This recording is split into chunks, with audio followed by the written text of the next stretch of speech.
আসসালামু আলাইকুম, কেমন আছেন সবাই? আশা করি সবাই ভালো আছেন, সুস্থ আছেন। হালকেনস্টাইন এইচএসসি একাডেমিক মনোবিজ্ঞান প্রথম পত্রে আরেকটা ক্লাসে আপনাদের স্বাগতম।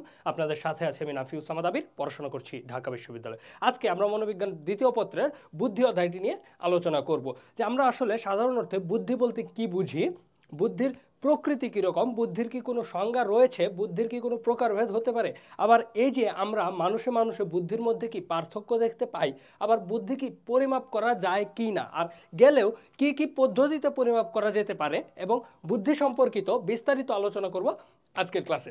তো চলুন শুরু করা যাক। আমাদের প্রথম টপিক হচ্ছে বুদ্ধির সংজ্ঞা। আসলে বুদ্ধিকে কিভাবে আমরা সংজ্ঞায়িত করতে পারি, একজন ব্যক্তি কতটুকু বুদ্ধিমান সেই বিষয়টা আমরা কিভাবে ডিফাইন করতে পারি, বা বুদ্ধি জিনিসটা আসলে কি আমরা প্রত্যেকেই তো চিন্তা করতে পারি, চিন্তা করার অ্যাবিলিটি আমাদের সবার মধ্যে আছে। তাহলে প্রত্যেকেই কি বুদ্ধিমান, হলেও সেটা কতটুকু, আর কোন জিনিসটাকে আমরা বুদ্ধির সংজ্ঞায় ফেলবো, যে একজন মানুষের মধ্যে কোন বৈশিষ্ট্যগুলো থাকলে তাকে আমরা বলতে পারবো যে তার মাথায় বুদ্ধি আছে বা সে বুদ্ধিমান। তো এটা সম্পর্কে ক্রাইডার এবং তার সহযোগীরা প্রথম যে সংজ্ঞাটা দিয়েছিলেন, বুদ্ধি হলো বিদ্যুতের মতো, এটি পরিমাপ করা সহজ কিন্তু সংজ্ঞায়িত করা যায় না। তাহলে একটা সময় যখন টেকনোলজি এতটা অ্যাডভান্স ছিল না, সায়েন্স এতটা অ্যাডভান্স ছিল না, তখন কিন্তু এরকম সিলি সিলি কিছু ধারণাই কিন্তু বিজ্ঞানীরা করতেন, আর সেগুলোই তখন সর্বজন স্বীকৃত ছিল, কারণ মানুষের জ্ঞানের পরিধি ছিল খুবই কম। তো ক্রাইডার এবং তার সহযোগীরা তাদের সাইকোলজি গ্রন্থে যে সংজ্ঞাটা দিয়েছিলেন সেটা হচ্ছে বুদ্ধি হলো বিদ্যুতের মতো, এটি পরিমাপ করা সহজ কিন্তু সংজ্ঞায়িত করা যায় না। তারা কিন্তু শুরুতে বলে দিয়েছিলেন যে সংজ্ঞায়িত করা প্রায় অসাধ্য। তাহলে এই যে বুদ্ধি যে পরিমাপ করা বা সংজ্ঞায়িত করা জিনিসটা কিন্তু একসময় অসাধ্য ছিল। তবে ডেভিড ওয়েক্সলার বলেছিলেন যে বুদ্ধি হলো জগৎকে অনুধাবন করার ক্ষমতা, বাধাসমূহকে মোকাবিলা করার সামর্থ্য। এখন আমরা দেখতে পাই যে এক এক সিচুয়েশনে এক একজন মানুষ এক এক রকমভাবে চিন্তা করে, কেউ সিচুয়েশন হ্যান্ডেল করতে পারে খুবই, আবার কেউ অল্পতে কি নার্ভাস হয়ে যায়। তাহলে এই যে মানুষদের মধ্যে আমি কোন পর্যায়ে গেলে তাকে এই যে বুদ্ধির সঙ্গ অনুযায়ী তাকে কোন মাপকাঠিতে আমরা আসলে পরিমাপ করব। তো ওয়েক্সলার আরেকটা প্রসঙ্গে যে সংজ্ঞাটা দিয়েছিলেন, বুদ্ধি হলো এমন এক ক্ষমতা যা দ্বারা উদ্দেশ্যপূর্ণভাবে কাজ করা যায়, যুক্তিপূর্ণভাবে চিন্তা করা যায় এবং পরিবেশের সাথে উপযুক্তভাবে মোকাবিলা করা যায়। এটা থেকে কিন্তু আমরা একটু বেটার আইডিয়া পেতে পারি যে বুদ্ধি বলতে আমরা সাধারণত কি বুঝি। এই যেমন আমরা যখন রাস্তা দিয়ে হেঁটে যাই বা কোথাও দাঁড়াই, তাহলে কিন্তু আমরা রাস্তা পার হওয়ার সময় কিন্তু আমরা দেখে নেই যে দুই পাশে কি রাস্তা ফাঁকা আছে কিনা, গাড়ি আসতেছে কিনা, হুট করে কোনো গাড়ি এসে আমাকে চাপা দিয়ে দিবে কিনা। এই যে জিনিসটা আমি কি করতে পারি, একটা উদ্দেশ্যপূর্ণভাবে কাজ করতে পারি, আমি লজিক্যাল রিজনিং করতে পারি যে আসলে আমাকে কোন সিচুয়েশনে কেমন ডিসিশন নেওয়া উচিত, কেমন বিহেভিয়ার করা উচিত, বা কিভাবে আমার দৈনন্দিন জীবনে কাজ করা উচিত।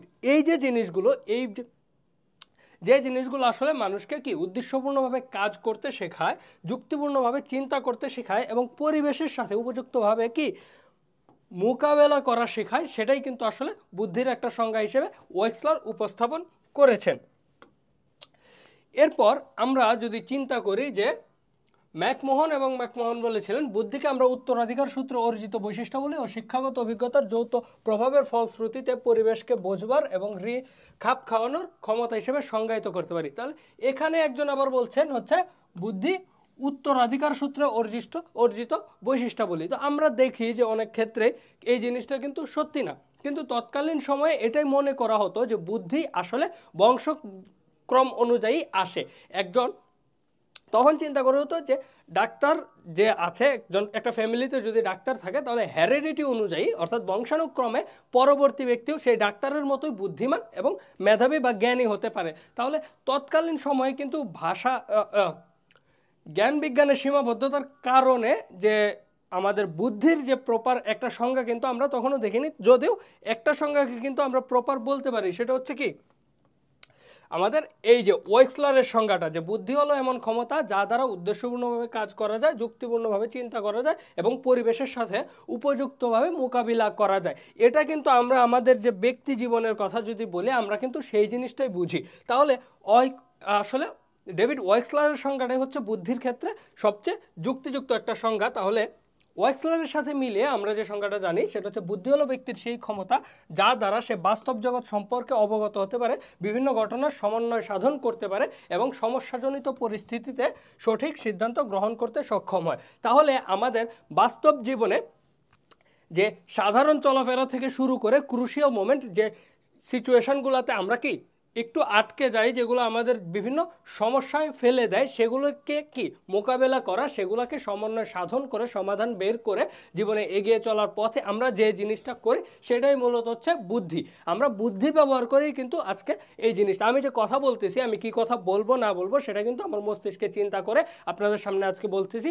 আপনারা যখন পড়তেছেন সেটাও কিন্তু কি বুদ্ধি ব্যবহার করে, যে কিভাবে পড়লে আমার পড়াটা বেটার হবে, কিভাবে চলাফেরা করলে আমার জীবনটা সুন্দর হবে, এই জিনিসগুলো কি আমরা বুদ্ধিকে ব্যবহার করেই করতেছি। তাহলে বুদ্ধির ক্ষেত্রে এই জিনিসটাই বলা যায় যে আমরা বুদ্ধি বলতে সেটাকে বুঝি যা আমাদেরকে কি, সে যে ক্ষমতা আমাদেরকে বাস্তব জগৎ সম্বন্ধে অবগত করে এবং কি বিভিন্ন ঘটনার সমন্বয় সাধন করতে পারে এবং সমস্যাজনিত পরিস্থিতিতে সঠিক সিদ্ধান্ত গ্রহণে সহায়তা করে, এই জিনিসটাই হচ্ছে কি বুদ্ধি।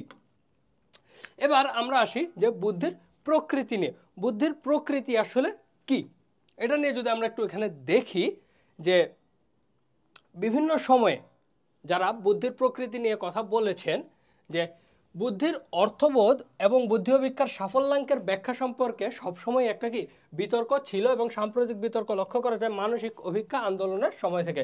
যেমন আমরা দেখতে পাই বুদ্ধি অভিজ্ঞা বিকাশের প্রথম প্রয়াস পরিচালিত হয়েছে একটি বিশেষ সামাজিক রাজনৈতিক উদ্দেশ্য বিশেষ করে এক ব্যক্তির নেতৃত্বে, তিনি হলেন স্যার ফ্রান্সিস গ্যালটন।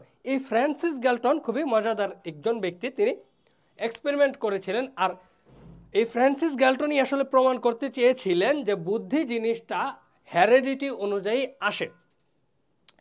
বংশানুক্রমে একজন যদি উচ্চ পর্যায়ের উচ্চ বংশের সন্তান হয় তাহলে সে বুদ্ধিমান হবে, এবং নিম্ন বংশের সন্তানরা বা নিম্ন বংশের যারা থাকে বংশানুক্রমে তারা নিম্ন বুদ্ধি সম্পন্ন হবে। এই জিনিসটার এই মতামতটা নিয়ে হচ্ছে এক্সপেরিমেন্ট করেছিলেন স্যার ফ্রান্সিস গ্যালটন। তাহলে বুদ্ধির প্রকৃতির ক্ষেত্রে আমরা বলতে পারি যে আসলে বুদ্ধি কি উচ্চ বুদ্ধি ক্ষমতা সম্পন্ন বা হচ্ছে নিম্ন বুদ্ধির ক্ষমতা সম্পন্ন, এই জিনিসটাই আর কি বুদ্ধির প্রকৃতি। তো এই যে স্যার ফ্রান্সিস গ্যালটন ছিলেন আবার কি চার্লস ডারউইনের কাজিন।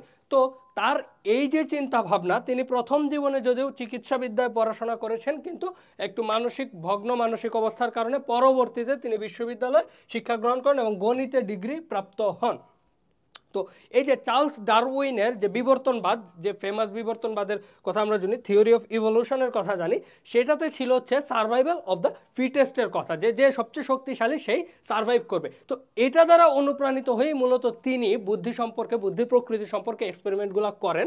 তো তিনি অনুপ্রাণিত হয়ে কি ফিটেস্ট অর্থাৎ যোগ্যতা এবং বুদ্ধিবৃত্তিক যোগ্যতা, ইন্টেলেকচুয়াল এবিলিটি বংশগত কিনা তা অনুসন্ধান করতে কিন্তু মূলত প্রবৃত্ত হন। তিনি কি কোত্থেকে হয়, তিনি হচ্ছে চার্লস ডারউইনের হচ্ছে survival of the fittest theory দ্বারা, থিওরি অফ ইভলিউশন থেকে।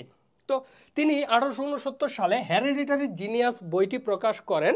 সেখানে আসলে তিনি এই জিনিসটাই তুলে ধরেছেন যে বুদ্ধি হচ্ছে কি বংশগত দিক থেকে মানুষের মধ্যে আসে। তো তিনি বিশ্বাস করতেন যে বুদ্ধি হলো বংশগত সূত্রে প্রাপ্ত এবং কি নির্দিষ্ট ধরনের বৃত্তিমূলক দক্ষতা, যেমন শিল্পকলা, আইন, বিজ্ঞান এক বংশ থেকে পরবর্তী বংশে সঞ্চালিত হয়। যে জিনিসটা আমি বলছিলাম যে ইনি আসলে এই জিনিসটাই প্রমাণ করতে চেয়েছেন যে বুদ্ধি জিনিসটা বংশানুক্রমে চলে আসে পরবর্তী বংশগত উত্তরাধিকারের কাছে। তো গ্যালটনের বুদ্ধির অভিজ্ঞা বিশেষে মূলে তার আদর্শ কি ছিল, রাজনৈতিক পক্ষপাত। আমরা কিন্তু একটু আগে বলেছি যে বুদ্ধি অভিজ্ঞা যখন শুরু হয়েছিল সেটা মূলত একটা রাজনৈতিক উদ্দেশ্যকে বাস্তবায়িত করার জন্যই। তো তার একটা রাজনৈতিক পক্ষপাত কিন্তু ছিল। তিনি লিখেছেন যে the brains of the nation lie in the higher of our classes. তাহলে যারা হায়ার ক্লাসেস ছিল তিনি বলেছেন যে তাদের মধ্যেই আসলে বুদ্ধি বিরাজমান, তারাই আসলে ওই যে উচ্চ শ্রেণীর ব্যক্তি যারা ফিট সবচেয়ে বেশি, যারা survival of the fittest theory থেকে যেহেতু তার এই জিনিসটা অনুপ্রাণিত, তিনি বলতে চেয়েছেন এটাই যে যারা হায়ার ক্লাসে আছে তারা আসলে সার্ভাইভ করেছে বেটারভাবে। তো এই কারণেই তারাই হচ্ছে আমাদের যে ক্লাস সোসাইটির ব্রেন, তাদের কাছ থেকে আসে। তো যাদের হচ্ছে নিম্ন শ্রেণীর মানুষ যারা, অর্থাৎ এই যে যারা নিম্ন শ্রেণীর মানুষ, তাদের ক্ষেত্রে তাদের মধ্যে কি বুদ্ধিবৃত্তিক ক্ষমতা পার্থক্য দেখা যায়, তাদেরকে তিনি কম বুদ্ধিমান হিসেবে কি বলেছেন। যেমন আবার এই জিনিসটা কি বুদ্ধিবৃত্তিক ক্ষমতার পার্থক্য যেটা আছে, অর্থাৎ উচ্চ বুদ্ধি এবং উচ্চ বর্ণ এবং নিম্ন শ্রেণীর যে বা নিম্ন বর্ণের যে বুদ্ধিবৃত্তিক পার্থক্য, সেটা বংশগতি সূত্রে অর্জিত মস্তিষ্কের আকৃতিকে তিনি এক্ষেত্রে দায়ী করেন। তার ধারণা অনুযায়ী যারা উচ্চ বংশের বা ওই যে সোসাইটিতে হায়ার ক্লাসের যারা ছিল তাদের কি মস্তিষ্কের আকৃতি বেটার ছিল যারা নিম্ন বর্ণের এবং কি নিম্ন জাতির ছিল। তো গ্যালটনের মতে কিছু লোক মানে বেশিরভাগ লোকে তার হিসেবে হচ্ছে নিম্ন শ্রেণীর, নিম্ন মানসিক ক্ষমতা নিয়ে জন্মগ্রহণ করে, অন্যরা জন্মে উন্নত মানসিক ক্ষমতা নিয়ে এবং বেশিরভাগ জন্মে সাধারণ ক্ষমতা নিয়ে। তাহলে তিনি এই যে তিনটা ভাগে ভাগ করেন, কি একটা হচ্ছে উন্নত মানসিক ক্ষমতা, একটা হচ্ছে সাধারণ ক্ষমতা, আর একটা হচ্ছে কি নিম্ন মানসিক ক্ষমতা। আর এই জিনিসটা তিনি কিভাবে ভাগ করেন, সমাজে তাদের যে পরিচিতি রয়েছে বা সমাজে তাদের যে অবস্থান রয়েছে সেই বংশানুক্রমের হিসাবে তিনি এই তিনটা ভাগে ভাগ করেছিলেন আসলে। তো এই যে বুদ্ধিমানকে তিনি সাধারণ থেকে বের করার জন্য কিছু এক্সপেরিমেন্ট চালিয়েছিলেন। গ্যালটনের এক্সপেরিমেন্টটা খুবই গুরুত্বপূর্ণ এবং মজার, যে তিনি আসলে চেষ্টা করেছেন এই জিনিসটা পরিমাপ করার জন্য যে কি বংশানুক্রমে জিনিসটা আসে। যেমন একটি বংশগতি সূত্রে অর্জিত সংলক্ষণই হচ্ছে বুদ্ধি।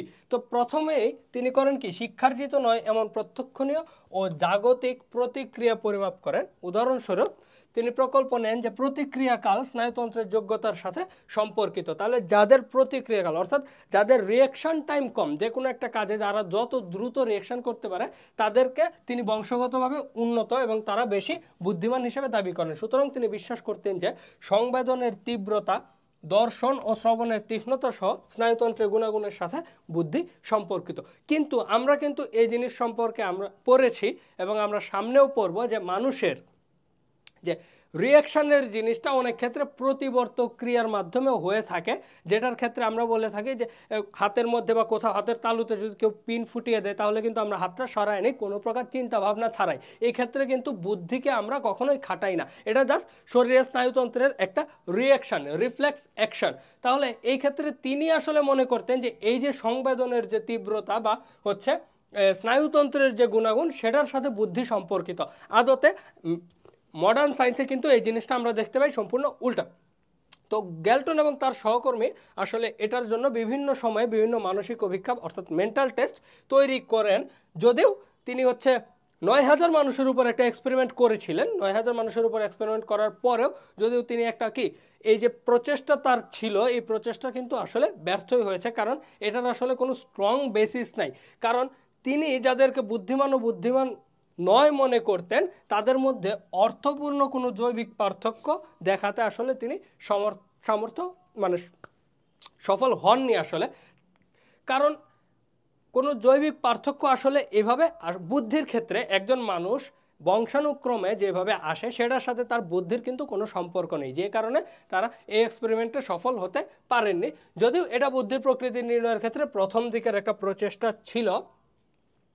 তবে এই যে চার্লস পিয়ারম্যান বুদ্ধির প্রকৃতি বর্ণনায় দুটো সামর্থ্যের কথা আসলে বলেছিলেন, যে একটি সাধারণ বুদ্ধি সামর্থ্য এবং অপরটি বিশেষ সামর্থ্য। তিনি দেখিয়েছেন আসলে কোনো কোনো ক্ষেত্রে একটি সাধারণ সামর্থ্য বুদ্ধি নিরূপণ করে, আবার কোনো কোনো ক্ষেত্রে বহু সংখ্যক সামর্থ্য ব্যক্তির কর্ম সম্পাদনে কাজে লাগে।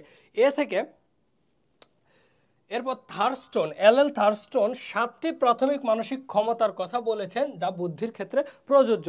এই জিনিসগুলো যদি আমরা পড়ি তাহলে আসলে আমরা কি পূর্বের এই যে আমাদের গ্যালটনের যে এক্সপেরিমেন্ট রয়েছে সেটার সাথে যে এখানে আসলে তফাৎটা কিন্তু আমরা সহজেই বুঝতে পারবো। এখানে থার্স্টোন বলেছেন যে বাচনিক বোধ ক্ষমতা অর্থাৎ একজন ব্যক্তির কথা বলার যে এবিলিটি রয়েছে, যে ভার্বাল কম্প্রেহেনশন, একজন মানুষ সে কিভাবে কথা বলছে, সে কোন শব্দগুলো কিভাবে ইউজ করতেছে তার কথা বলার ক্ষেত্রে, যে সে কি দক্ষতার পরিচয় দিচ্ছে, এই জিনিসটা হচ্ছে কি তার বাচনিক বোধ ক্ষমতা। আসলে সে কথা কিভাবে বলতে পারে, গুছিয়ে বলতে পারে কিনা, নাকি সে অর্থবোধকভাবে বলতে পারে কিনা, এই জিনিসটা সঠিকভাবে হচ্ছে কিনা তার উপর কি মানুষের মানসিক ক্ষমতাটা আসলে ডিপেন্ড করে। যেমন আমরা দেখতে পাই একটা ছোট বাচ্চা কিন্তু সে যেহেতু ভাষা সম্পর্কে তার তেমন একটা ধারণা থাকে না, সে জানে না কোন শব্দটা কিভাবে ব্যবহার করতে হয়, তো তারা অনেক কি জিবারিশ কথাবার্তা বলে, উল্টাপাল্টা কথাবার্তা বলে। কিন্তু একজন প্রাপ্তবয়স্ক মানুষ কিন্তু জানে যে তার আসলে কিভাবে কথা বলতে হবে, তার বাচনিক বোধ কিন্তু একটা বাচ্চার চেয়ে বেশি। তো এই জিনিসটাই কিন্তু আমরা এখানে দেখতে পাচ্ছি বাচনিক বোধ। এরপর শব্দ ব্যবহার, যেটা আমি বলছি ওয়ার্ড ফ্লুয়েন্সি, একটা মানুষ কিভাবে কথাগুলো বলতেছে, শব্দগুলো কোন শব্দের পর কোনগুলো অর্থবোধকভাবে গুছিয়ে বলতে পারতেছে কিনা, এই জিনিসটা। এরপরে আসে সংখ্যা, কাল, স্মৃতি, প্রত্যক্ষণ ক্ষমতা এবং বিচার শক্তি। এই জিনিসগুলো আসলে একটার সাথে আরেকটা কানেক্টেড।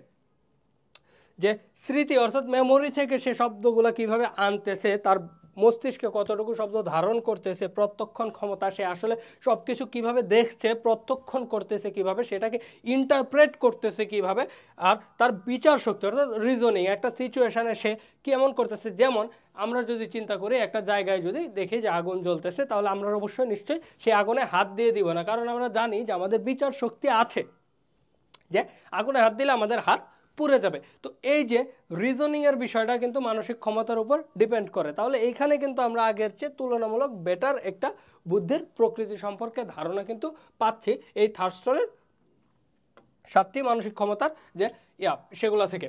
এরপর আমরা গিলফোর্ডের বিষয়ে যদি দেখি, গিলফোর্ডের একটা বুদ্ধি কাঠামো মডেল ছিল, সেটা ছিল যে কোনো ব্যক্তি যা প্রস্তাব করে তা তার শিল্প নৈপুণ্যে বেশিরভাগ নির্দেশ করে, যদি প্রয়োজন হয় তাহলে এই মডেল তাৎক্ষণিকভাবে সুচারুরূপে পার্থক্য নির্দেশ করতে পারে। তাহলে এই জিনিসটা আসলে কি, যে একজন ব্যক্তি যা প্রস্তাব করবে তা তার শিল্প নৈপুণ্যে বেশিরভাগকে নির্দেশ করবে। একজন ব্যক্তি কিভাবে চিন্তা করে বা কিভাবে কোন জিনিসটা গুছিয়ে কথা বলে বা তার বুদ্ধির মাত্রা কতটুকু, তা আসলে তার কর্মকাণ্ডের মধ্যেই প্রকাশ পায়, অর্থাৎ শিল্প নৈপুণ্যে বেশিরভাগকে নির্দেশ করে। তার যে বাস্তবিক জীবনে তার যে চলাফেরা, তার যে শিল্প নৈপুণ্য রয়েছে, সেটার উপরেই কিন্তু তার বুদ্ধির জিনিসটা ডিপেন্ড করে। এরপর রেমন্ড বি ক্যাটেল বলেছেন যে 2 ধরনের বুদ্ধির কথা, একটা হচ্ছে কি তরল বুদ্ধি এবং একটা দানাবাঁধা বুদ্ধি। সেটা হচ্ছে কি যে নতুন পরিবেশকে মূল্যায়ন করা এবং তার প্রতিক্রিয়া করাই হলো তরল বুদ্ধি, আর দানাবাঁধা বুদ্ধি হলো নতুন জ্ঞানের জন্য পুরনো জ্ঞানের মূল্যায়ন। আমরা বুঝতে পারি এই জিনিসটা যে হঠাৎ করে একটা সিচুয়েশন যেটা আমাদের হচ্ছে, যেটার পূর্ব অভিজ্ঞতা নেই, সেটাকে আমরা যদি ফেস করি, তাহলে আমরা যে জিনিসটা হচ্ছে যেরকম রিয়েক্ট করি, সেই জিনিসটা যেভাবে হ্যান্ডেল করার চেষ্টা করি, ওইটাই হচ্ছে মূলত তরল বুদ্ধি। আর পূর্বে আমাদের অভিজ্ঞতা রয়েছে এরকম একটা জিনিসকে চিন্তা করে যখন আমরা আমাদের লজিক্যাল রিজনিংগুলো করব, তখন সেটাকে আমরা বলতেছি হচ্ছে কি দানাবাঁধা বুদ্ধি। এই মতবাদটা ছিল হচ্ছে কি রেমন্ড বি ক্যাটেলের। তো রেমন্ড বি ক্যাটেলের মতে তরল বুদ্ধি প্রক্রিয়াজাতকরণের স্পিডের উপর নির্ভর করে এবং দানাবাঁধা বুদ্ধি অভিজ্ঞতার সাথে বৃদ্ধি পায়। এই যে আমি একটা সিচুয়েশনে ফেস করলে সেটাকে কি আমি যত দ্রুত প্রক্রিয়াজাত করতে পারবো, সেটার উপর ডিপেন্ড করে আমার তরল বুদ্ধি, অর্থাৎ ইনস্ট্যান্ট সলিউশন বের করার যে বিষয়টা, সেটাকে তিনি তরল বুদ্ধি হিসেবে ডিফাইন করেছেন। আর অভিজ্ঞতার সাথে যেটা আমরা পাই সেটা হচ্ছে কি আমাদের দানাদার বুদ্ধি হিসেবে বলেছেন। তাহলে এই ছিল আসলে বুদ্ধির প্রকৃতি সম্পর্কে বিভিন্ন সময়ে বিভিন্ন মনোবিজ্ঞানীগণ বা বিভিন্ন বিজ্ঞানীগণ যে সংজ্ঞাগুলো দিয়েছেন, সেগুলো এক একজন বুদ্ধিকে এক একভাবে কি বর্ণনা করেছেন। একজন বর্ণনা করেছেন বংশানুক্রমে, আরেকজন বর্ণনা করেছেন মানুষের তার ব্যক্তিগত জীবনের বাচনিক বোধ ক্ষমতা, ওয়ার্ড ফ্লুয়েন্সি, তারপর রিজনিং, এই জিনিসগুলো নিয়ে কেউ তরল বুদ্ধি, কেউ দানাদার বুদ্ধি, এরকমভাবে কি বুদ্ধির প্রকৃতি ভাগ করতে চেয়েছেন। এবার আমরা দেখি যে বুদ্ধির ক্ষেত্রে আন্তঃব্যক্তিক পার্থক্য, আন্তঃদলীয় পার্থক্য জিনিসটা আসলে কি। আমরা জানি যে বুদ্ধি এক একজনের মধ্যে এক এক রকমভাবে কিন্তু থাকে। একই সাথে থাকা, একই পরিবেশে বড় হওয়া বা একই পরিবারের দুইজন কিন্তু সমান বুদ্ধি সম্পন্ন হয় না। দুজনকে আমরা কি দেখি যে ব্যক্তিগতভাবে কি এক একজনের বুদ্ধির মধ্যে বুদ্ধিমাত্রা কি পার্থক্য রয়েছে। আবার দলে হিসাব করলেও যে একটা গোষ্ঠীর ক্ষেত্রে যদি আমরা চিন্তা করি, একটা কমিউনিটিতে হতে পারে যে একটা কমিউনিটিতে অনেক মানুষই কি বুদ্ধিমাত্রা অনেক কম, বাবা একটা ক্ষেত্রে কি অনেকেই অনেক বেশি বুদ্ধিমান। তো এই যে মানুষের যে পার্থক্য, এই জিনিসটা আসলে কি কি কারণে হতে পারে। আমরা সাধারণভাবে চিন্তা করতে পারি যে আমরা যে জিনিসটা হচ্ছে গ্যালটনের সূত্র থেকে জেনেছি বা গ্যালটনের এক্সপেরিমেন্ট থেকে জেনেছি, হেরিডিটারি জিনিয়াস বইয়ে যখন আমরা দেখেছিলাম, যে তিনি বলেছেন যে বংশগতির ভাবে হতে পারে। হ্যাঁ, বংশগতির কিন্তু কি কিছুটা প্রভাব থাকতে পারে, আর থাকলেও সেটা কোন মাত্রা পর্যন্ত, কতটুকু, এই জিনিসগুলো নিয়ে কিন্তু আমরা আসলে এই টপিকে জানবো। আবার আমরা চিন্তা করতে পারি যে পরিবেশেরও কিন্তু একটা প্রভাব থাকে। একজন মানুষ কোন পরিবেশে বেড়ে উঠছে, সে তার চারপাশে কি কি জিনিস প্রত্যক্ষণ করতেছে, কি দেখতেছে, সেগুলো কিন্তু কি মস্তিষ্কে একটা অবশ্যই ছাপ রাখে, আর সেটা কিন্তু তার বুদ্ধিতে এফেক্ট করতে পারে। তাহলে এই জিনিসগুলো নিয়ে যদি আমরা একটু বিস্তারিত বলি, তাহলে প্রথমেই যেটা আসে যে আমাদের চারপাশের পরিবেশ এবং কি আমাদের যে বংশগতি রয়েছে সেই জিনিসগুলো কি আমাদের বুদ্ধির উপর একটা প্রভাব রাখে। যে সময়ে সময়ে আমরা দেখতে পাই যে একজন ভালো পরিবেশে বড় হওয়া মানুষের চাইতে একজন খারাপ পরিবেশে বড় হওয়া মানুষের কি বুদ্ধিমত্তা একটু কম থাকে। লজিক্যাল রিজনিং, তার নলেজ বেসিস বা ওভারঅল যে এক্সপিরিয়েন্সের মধ্য দিয়ে যায়, সেক্ষেত্রে যে একটু বাজে পরিবেশে বা অর্থাৎ একটু দুর্বল পরিবেশে বড় হয়েছে তার কিন্তু কি বুদ্ধিমত্তা একটু হলেও কি কম থাকে, যেখানে হচ্ছে একজন সুযোগ সুবিধাপ্রাপ্ত মানুষের কিন্তু বেশি থাকার সম্ভাবনা থাকে। এছাড়াও বংশগতির ক্ষেত্রেও দেখা যায় যে বংশগতির একটা প্রভাব রয়েছে। তো আমরা দেখি যে আসলে কি কি প্রভাব রয়েছে। তো বংশগতি প্রভাবের ক্ষেত্রে যদি আমরা দেখতে পাই তাহলে কি প্রথমেই আসে হচ্ছে স্যার ফ্রান্সিস গ্যালটনের কথা, যিনি হেরিডিটারি জিনিয়াস বইটি প্রকাশ করেন। আর তিনি অবশ্যই দেখিয়েছেন সেটা হচ্ছে বংশগতির প্রভাবেই আসলে মানুষ বুদ্ধিমান হয় কিনা বা তার বুদ্ধিবৃত্তিক দক্ষতা নির্ভর করে বংশক্রমের উপরে। কিন্তু উনি পুরো জিনিসটাই হচ্ছে কি সম্পূর্ণ কি বংশগতির উপরে দিয়ে দিচ্ছিলেন, যে কি একটা বংশগতি থেকে পরবর্তী বংশগতিতে বুদ্ধিবৃত্তিক যে চিন্তাভাবনা বা মানসিক দক্ষতা সেই জিনিসগুলো কি সঞ্চালিত হয়। তো এটা নিয়ে আসলে অনেকগুলো পরীক্ষার ক্ষেত্রে দেখা গেছে যে আমরা এখন হচ্ছে এই বুদ্ধির অধ্যায়টা মোস্টলি আমরা কি এক্সপেরিমেন্টগুলো সম্পর্কে পড়বো। যত বেশি আমরা এখানে এক্সপেরিমেন্টগুলো সম্পর্কে জানবো ততই আমরা বুদ্ধি সম্পর্কে একটা বেটার আইডিয়া পাবো যে বুদ্ধি জিনিসটা কি আর সেটা কিভাবে আসলে কাজ করে। তো আর পরিমাপ করার বিষয় সম্পর্কেও আমরা কি সামনে জানবো। তো এক্ষেত্রে যে বুদ্ধির ক্ষেত্রে আমরা যে জিনিসটা বুঝি যে বুদ্ধি পরিমাপের ক্ষেত্রে আমরা জানি যেটা করা হয় সেটা হচ্ছে কি আইকিউ বা বুদ্ধাঙ্ক, যেটাকে আমরা ফুল ফর্ম বলি, এটা একটা অ্যাব্রিভিয়েশন, এটা ইলাবোরেট করলে হয় হচ্ছে কি ইন্টেলেকচুয়াল কোয়েশ্চেন। তো এই যে বুদ্ধাঙ্ক জিনিসটা, এই যে বুদ্ধাঙ্ক জিনিসটা বুদ্ধি পরিমাপের যে মাপকাঠি ইন্টেলিজেন্স কোয়েশ্চেন, সেটা হচ্ছে কি দেখা যায় যে একই পরিবারের অভিন্ন যমজের ক্ষেত্রে যে এক্সপেরিমেন্টগুলো সবচেয়ে বেশি চালানো হয়েছে, একই পরিবারের অভিন্ন যমজের ক্ষেত্রে সেটা সবচেয়ে বেশি হয়। তো এখানে রিচার্ড রেমন্ডের একটা এক্সপেরিমেন্ট আছে যে একজোড়া অভিন্ন যমজ সম্পর্কের মধ্যে মনোবিজ্ঞানী নিউম্যান, ফ্রিম্যান ও হলজিঙ্গার হচ্ছে কি 19 জোড়া অভিন্ন যমজ পরীক্ষা করেন। এদের মধ্যে রিচার্ড আর রেমন্ড কিন্তু সবচেয়ে বেশি খ্যাতি লাভ করেছিল। কেন খ্যাতি লাভ করেছিল? কারণ এক দরিদ্র ট্রাক ড্রাইভার রিচার্ডকে পালক পুত্র রূপে এবং রেমন্ডকে এক ধনী চিকিৎসক 23 মাস বয়সে পালক পুত্র রূপে গ্রহণ করেন। অর্থাৎ প্রায় 2 বছর বয়সে হচ্ছে কি দুইজনকে কি দুই ধরনের পরিবারের কাছে দেওয়া, একটা হচ্ছে কি দরিদ্র ট্রাক ড্রাইভার আর একটা হচ্ছে কি ধনী চিকিৎসকের ক্ষেত্রে। তাহলে এখানে রিচার্ড করে কি, রিচার্ড হচ্ছে যেহেতু বস্তি এলাকায় ট্রাক ড্রাইভারের একজন যেহেতু অ্যাডপ্ট করছে, তাহলে সে হচ্ছে বস্তি এলাকায় বসবাস করতে থাকে, নিম্নমানের স্কুলে পড়াশোনা করতে থাকে। অন্যদিকে রেমন্ড উন্নত স্কুলে, যেহেতু সে একজন চিকিৎসকের বাসায় গিয়েছে, তো সেক্ষেত্রে রেমন্ড উন্নত পরিবেশে উন্নত বিদ্যালয়ে লেখাপড়া করে। গবেষক ত্রয় অর্থাৎ এই যে নিউম্যান, ফ্রিম্যান ও হলজিঙ্গার, ওরা 10 বছর বয়সকালীন সময়ে দেখতে পান যে রিচার্ড এবং রেমন্ড সম্পূর্ণ ভিন্ন পরিবেশে লালিত পালিত হলেও তারা একই ধরনের ব্যক্তিগত বৈশিষ্ট্য অর্জন করেছে। তাহলে এই যে বংশগতির একটা প্রভাব, আর এই জিনিসটা এক্সপেরিমেন্টটা চালানো হয়েছিল কি অভিন্ন যমজের ক্ষেত্রে, যেহেতু তারা কি আইডেন্টিক্যাল টুইন্স, তো তাদের মধ্যে দেখা যায় যে তারা সম্পূর্ণ আলাদা আলাদা পরিবেশে বড় হওয়া সত্ত্বেও তাদের মধ্যে একই রকম কি ব্যক্তিগত বৈশিষ্ট্য রয়েছে।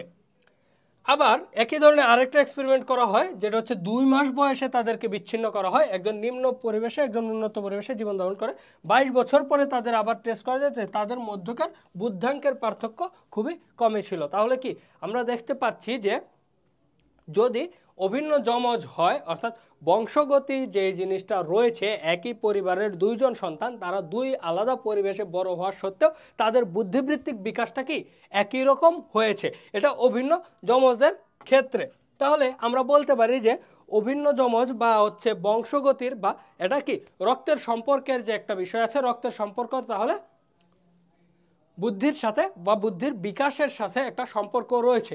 এক্ষেত্রে আমরা এখানে কোরিলেশন কোএফিসিয়েন্টগুলো যদি একটু দেখি, কোরিলেশন কোএফিসিয়েন্ট টার্মটা মূলত হচ্ছে স্ট্যাটিস্টিক্সের, আপনারা যারা হচ্ছে মনোবিজ্ঞান সম্পর্কে সামনে পড়বেন বা ইকোনমিক্সেও যারা পড়বেন তারা এই কোরিলেশন কোএফিসিয়েন্ট টার্মটার সম্পর্কে পরিচিত হতে পারবেন। যে কোনো জিনিস আমরা যখন সার্ভে বা জরিপ করি, সেই তথ্যটার মধ্যে দুইটা বিষয় যদি থাকে তাহলে দুইটা বিষয়ের মধ্যে কানেকশান বের করার জন্য যদি আমরা একটু এক্সাম্পল দেই, যেমন ধরেন যে এইজের সাথে ব্লাড প্রেশারের কীরকম সম্পর্ক, বা ধরা যাক 10 বছর বয়সী শিশুদের যে হাইটের সাথে ওয়েটের কোনো কানেকশান আসলে আছে কিনা, এই জিনিসগুলো বের করার জন্য আসলে এই কোরিলেশন কোএফিসিয়েন্ট বের করা হয়। এটা সম্পর্কে আপনারা বিস্তারিত যদি পরবর্তীতে পড়েন তাহলে জানতে পারবেন। তো আমি একটা বেসিক আইডিয়া দিয়ে রাখছি। আর এটার ক্ষেত্রে এটার ভ্যালু হতে পারে -1 থেকে কি -1 থেকে +1 পর্যন্ত। এখানে -1 থেকে কি +1 পর্যন্ত হতে পারে। সেক্ষেত্রে -1 দেখা হচ্ছে পারফেক্টলি নেগেটিভ রিলেশনশিপস দুইটা জিনিসের মধ্যে, যেমন আর +1 হচ্ছে খুবই স্ট্রং রিলেশন দেখায় হচ্ছে দুইটা জিনিসের মধ্যে। যেমন ধরা যাক যে বয়সের সাথে ব্লাড প্রেশারের জিনিসটা আমরা জানি সাধারণত মানুষের বয়স যত বাড়ে ব্লাড প্রেশারও তত কি বাড়তে থাকে। তাহলে এই দুইটার মধ্যে একটা পজিটিভ রিলেশনশিপ আছে। এখন এই রিলেশনশিপটা কতটুকু স্ট্রং, যে আসলে বয়স বাড়ার সাথে সাথে ব্লাড প্রেশার আসলে কিভাবে বাড়ে, এই জিনিসটা যদি আমি আসলে 10 জন বা 100 জন 200 জন মানুষের মধ্যে এই জিনিসটা কিন্তু হিসাব করতে যাই, তাহলে আমার এই যে কোরিলেশন কোএফিসিয়েন্ট টার্মটাকে ইউজ করতে হবে, এই ফর্মুলাটা ইউজ করতে হবে, আর এটাকে বাংলা বলে অনুবন্ধন সহগ। তাহলে এখানে আমরা এখন আসি, যেটা আমি জাস্ট আপনাদেরকে একটা ধারণা দিয়ে রাখলাম যে এখন যদি আমরা এই জিনিসটাকে নিয়ে একটু আলোচনা করি, যে এই কোরিলেশন কোএফিসিয়েন্ট থেকে দেখতে পান যে দুইজন অভিন্ন যমজের মধ্যে 0.86 হচ্ছে তাদের কোরিলেশন অফ কোএফিসিয়েন্ট। তাহলে এটাকে আমরা বলি হচ্ছে কি স্ট্রংলি পজিটিভ রিলেশনস। অর্থাৎ দুইজন যমজের ক্ষেত্রে, অভিন্ন যমজের ক্ষেত্রে আমরা সবসময় এটাই দেখব, ম্যাক্সিমাম ক্ষেত্রে প্রায় 86% সময় আমরা দেখতে পাবো যে তারা একই রকম ব্যক্তিগত বৈশিষ্ট্য অর্জন করতেছে। আর পিতামাতা ও শিশুর ক্ষেত্রে এটা দেখা যায় 0.56, এটা হচ্ছে মডারেটলি স্ট্রং, অর্থাৎ 0.50 উপরে থাকলে সেটাও হচ্ছে মডারেটলি স্ট্রং। আবার ভাই বোনের ক্ষেত্রেও দেখা যায় কি 0.53, এটাও মডারেটলি স্ট্রং। তাহলে আমরা কিন্তু দেখতে পাচ্ছি যে বংশগতিতে একজন দুইজন মানুষের সম্পর্ক যত কাছের হবে তাদের মধ্যে তত বেশি, যে অভিন্ন যমজদের ক্ষেত্রে 0.86, পিতামাতা ও শিশুর ক্ষেত্রে 0.56, ভাই এবং বোনের ক্ষেত্রে 0.53, আবার ভাই বোনের অর্ধেকের মধ্যে হচ্ছে কি 0.31, আর চাচাতো মামাতো অর্থাৎ কাজিনদের ক্ষেত্রে হয় 0.15। আমরা কিন্তু দেখি যে কাজিনদের সাথে আমাদের আচরণগত কিছু না কিছু মিল থাকে। তাহলে এই জিনিসটাই কিন্তু আসলে আমাদের বংশগতির যে একটা প্রভাব আমাদের বুদ্ধিবৃত্তিক বিকাশের ক্ষেত্রে সেটাকে প্রকাশ করে। তাহলে অভিন্ন যমজের ক্ষেত্রে বংশগত উপাদানকে মূল ভূমিকা কিন্তু এখানে রাখা হয়েছে, যে কারণে আমরা দেখতে পাই যে অভিন্ন যমজগুলো দুইটা এক্সপেরিমেন্টের কথা, রিচার্ড এবং রেমন্ডের কথা, আর 2 মাস বয়সে যাদেরকে আলাদা করা হয়েছিল তাদের কথা যদি আমরা একটু বলি, তাহলে কিন্তু আমরা দেখেছি যে তারা অনেক বছর পরেও একই রকম আচরণ, 22 বছর পরে 10 বছর পরেও তারা কি একই রকম ব্যক্তিগত বৈশিষ্ট্য বা একই রকম বুদ্ধিবৃত্তিক বিকাশ কিন্তু তাদের হয়েছে। তাহলে যারা কাছাকাছি এবং দূরে লালিত পালিত হয় তাদের মধ্যে আসলে কি বুদ্ধির একটা সহসম্পর্ক কিন্তু রয়েছে, যে তাদের আইকিউ খুব একটা ডিফার করে না, খুব একটা চেঞ্জ হয় না। এরপর আমরা যদি আসি পরিবেশের প্রভাব সম্পর্কে একটু কথা বলি, তাহলে এইখানে কিংসলি ডেভিসের যে ইসাবেলা নামের একটি শিশুর কথা উল্লেখ তিনি করেছেন, যে ইসাবেলা তার কালা এবং বোবা মায়ের সাথে 6.5 বছর একটি বিচ্ছিন্ন কক্ষে আবদ্ধ ছিল। 6.5 বছর পর ইসাবেলাকে যখন উদ্ধার করা হয় তখন তার মধ্যে অনেক মানসিক গুণাবলী অনুপস্থিত ছিল। প্রশিক্ষণের ফলে 2 বছরে সে ভালোভাবে কথা বলতে শিখে, তার বুদ্ধাঙ্ক বেড়ে যায় 3 গুণ। তাহলে এই যে জিনিসটা আমরা দেখতে পাচ্ছি যে সে যখন তার কানে শুনতে পারে না এবং কথা বলতে পারে না, এরকম মায়ের সাথে বদ্ধ করে 6 বছর ছিল, তখন তার কিন্তু বুদ্ধিবৃত্তিক বিকাশ সেভাবে হয়নি, অর্থাৎ তার পরিবেশের কারণে তার যতটুকু বিকাশ হওয়া উচিত ছিল সেটা হয়নি। পরবর্তীতে সে কিন্তু আসলে প্রশিক্ষণের মাধ্যমে কি 2 বছরই ভালোভাবে কথা বলতে শিখে এবং কি 14 বছর বয়সে 6ষ্ঠ শ্রেণীতে উত্তীর্ণ হয় এবং স্বাভাবিক শিশুর মতো আচরণ করতে শিখে। এই জিনিসটা কেন হয়েছে? কারণ হচ্ছে ওই যে তার বেড়ে ওঠার পরিবেশ, সে যখন এমন একটা পরিবেশ থেকে আসলো যেটা থেকে সে আসলে তেমন কিছু শেখার সুযোগ পায়নি, সেখান থেকে যখন সে শেখার মতো সুযোগ পাচ্ছে এরকম একটা পরিবেশে আসলো, তার বুদ্ধিবৃত্তিক বিকাশ কিন্তু অনেক বেশি বেড়ে গেল। সে কি 6ষ্ঠ শ্রেণীতে 14 বছর বয়সে ভর্তি হতে পারলো, সে ভাষা একটা শিখলো, সে আশেপাশের পরিবেশের সাথে কি নিজেকে মানিয়ে নিতে শিখলো। তাহলে এই যে জিনিসটা আমরা কিন্তু বুঝতে পারি যে পরিবেশের একটা প্রভাব রয়েছে। আর যে একটা গবেষণায় দেখা গেছে পরিবেশের প্রভাব কি বিশেষভাবে দায়ী, বর্তমান সময়ে এ ধরনের বুদ্ধাঙ্কের অভিজ্ঞার কর্মসম্পাদন বিশ্বের বিভিন্ন বয়স্ক বাস্তবিক পক্ষে উত্থাপিত কিন্তু হয়। এই ঘটনাকে বলা হয় ফ্লিন ইফেক্ট, যা মনোবিজ্ঞানী ফ্লিনের নাম অনুসারে করা হয়েছে, যিনি এটি প্রথম রিপোর্ট করেন। পৃথিবীর প্রতিটি দশকে 3টি আইকিউ পয়েন্টে এ ধরনের গড় করা হয়, কিন্তু কোনো কোনো দেশে এ বৃদ্ধি ব্যাপক হচ্ছে। তাহলে পরিবেশের উপর যে প্রভাবটা রয়েছে, পরিবেশের বুদ্ধির উপর যে প্রভাব রয়েছে সেটাকে বলা হয়ে থাকে কি ফ্লিন ইফেক্ট, যেটা মনোবিজ্ঞানী ফ্লান তার কি এক্সপেরিমেন্ট করেছিলেন বিভিন্ন সময়ে প্রতিটি দশকে কি 3টি আইকিউ পয়েন্টে এই ধরনের এভারেজ করে তিনি আসলে দেখেছেন যে পরিবেশের মানুষের বুদ্ধির উপর একটা প্রভাব থাকে, যা কি একটা এভারেজে যখন এটাকে নিয়ে আসা হয় তখন সেটাকে আমরা কাছাকাছি দেখতে পারি। এরপর যদি আমরা একটু দেখি যে অনুকূল পরিবেশে একজনের বেড়ে ওঠার ঘটনাটা, তাহলে আমরা আসলে দেখব যে অনুকূল পরিবেশ হিসেবে যদি শিশুকে বেড়ে ওঠার জন্য বাড়িতে সঠিক পরিবেশ, ভালো স্কুল এবং শিক্ষণ সুবিধা দেওয়া যায়, তাহলে ফলাফলে দেখা যায় যে শিশুরা বুদ্ধির বিকাশকে উৎসাহিত করে। তার মানে কি একজনের পরিবেশ যত ভালো হবে, একজন যে বস্তি এলাকায় বেড়ে ওঠে আর একজন যে ভালো পরিবারে ভালো সুযোগ সুবিধার মধ্যে বেড়ে ওঠে, দুজনের মধ্যে কিন্তু আসলে বুদ্ধির ভিত্তিক যে বিকাশ সেটা কি সম্পূর্ণ ভিন্ন রকম হয়ে থাকে। তবে অভিন্ন যমজ বা একই পরিবারের অংশ যদি কেউ হয়ে থাকে তাহলে তাদের ক্ষেত্রে বুদ্ধিবৃত্তিক বিকাশ বা আচরণ বা বুদ্ধাঙ্ক কাছাকাছি হতে পারে, কিন্তু সম্পূর্ণ দুজন ভিন্ন ব্যক্তির ক্ষেত্রে যদি আমরা চিন্তা করি, যারা একটু নিম্ন স্তরে বসবাস করে তাদের বেড়ে ওঠার পরিবেশ আর একজন উচ্চস্তরে বেড়ে ওঠা ব্যক্তির পরিবেশের মধ্যে কিন্তু আমরা কি বিস্তর ফারাক দেখতে পাই, এবং তাদের লাইফস্টাইলে কিন্তু তাদের আচার আচরণ বুদ্ধিবৃত্তিক বিকাশের মধ্যে কিন্তু অনেক বেশি তফাৎ দেখা যায়। যেমন একজন বস্তি এলাকায় যে বেড়ে ওঠে সে কি প্রপার নিউট্রিশন সমৃদ্ধ খাবার খেতে পায় না, কিন্তু যে একজন ভালো পরিবারে যে বড়লোক পরিবারে বেড়ে ওঠে সে কিন্তু দেখা যায় যে কি পুষ্টিগুণ সমৃদ্ধ খাবার খাচ্ছে, ফলে তার ব্রেনের বিকাশটাও কি ওইভাবে হচ্ছে, তার যে পরিবেশ সেটাও কিন্তু এরকম হচ্ছে। যেমন এই জিনিসটাই কিন্তু আসলে বলা হয়ে থাকে যে বুদ্ধির বিকাশে বংশগতি এবং পরস্পর কিন্তু আসলে পরস্পর সম্পর্ক যুক্ত। শুধুমাত্র বংশগতির দিকেও যদি হয় তাহলে কিন্তু হবে না। এরকম এক্সপেরিমেন্ট করেও দেখা গেছে যে একজন বড়লোক পরিবারের সন্তানকে কি এক্সপেরিমেন্টের জন্য 10 বছরের জন্য এটা গরিব পরিবারে দিয়ে দেওয়া হলো, আবার গরিব পরিবারের যে ছিল সে বড়লোক পরিবারে চলে আসলো, তাহলে দেখা যায় যে পরিবেশের উপর প্রভাবের কারণে দুইজনের বুদ্ধির বিকাশ দুই রকমভাবে হয়ে থাকে। তাহলে বংশগতির সাথে পরিবেশের কিন্তু একটা কঠিন সম্পর্ক রয়েছে, যেটা মানুষের বুদ্ধির বিকাশে কি সহায়তা করে।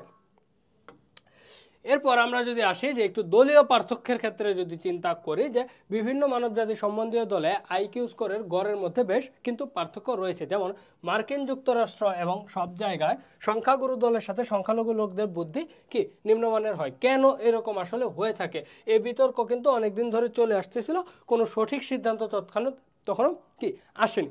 তবে এটা বলা যায় যে বর্তমানে বেশিরভাগ মনোবিজ্ঞানী আদর্শ বুদ্ধি ও বিকার পরিবেশগত চালের প্রভাবে কর্ম সম্পাদনে এরূপ দলীয় পার্থক্য আরোপ করেন। এখন এই জিনিসটা কেন হয়ে থাকে সেটার কয়েকটা কারণ যদি আমরা একটু আলোচনা করি, যে অর্থনৈতিক অবস্থা, একটা উন্নত দেশ যেটার মধ্যে প্রচুর পরিমাণে সুবিধা রয়েছে, বা একটা উন্নত পরিবার, একটা বিত্তশালী পরিবারে বেড়ে ওঠার ক্ষেত্রে যে অর্থনৈতিক যে অবস্থাটা থাকে সেটা আর একটা দরিদ্র পরিবারে বা নিম্ন শ্রেণীতে বেড়ে ওঠা একটা শিশুর কি অর্থনৈতিক স্টেট কিন্তু সেম থাকে না, যে কারণে যে হচ্ছে বেটার ইকোনমিক ফ্যাসিলিটিস পাচ্ছে তার বুদ্ধিবৃত্তিক বিকাশ কি বেটার হয়। যেমন তাহলে অর্থনৈতিক অবস্থাকে বলা হচ্ছে বুদ্ধির সাথে সম্পর্কিত, যেটা কি দলীয় ক্ষেত্রে আমরা বলতে পারি যে যারা হায়ার ক্লাস ফ্যামিলিতে বিলং করে তাদের বুদ্ধির মাত্রা অনেক বেশি হয়, যারা লোয়ার ক্লাস ফ্যামিলিতে বিলং করে তাদের তুলনায়।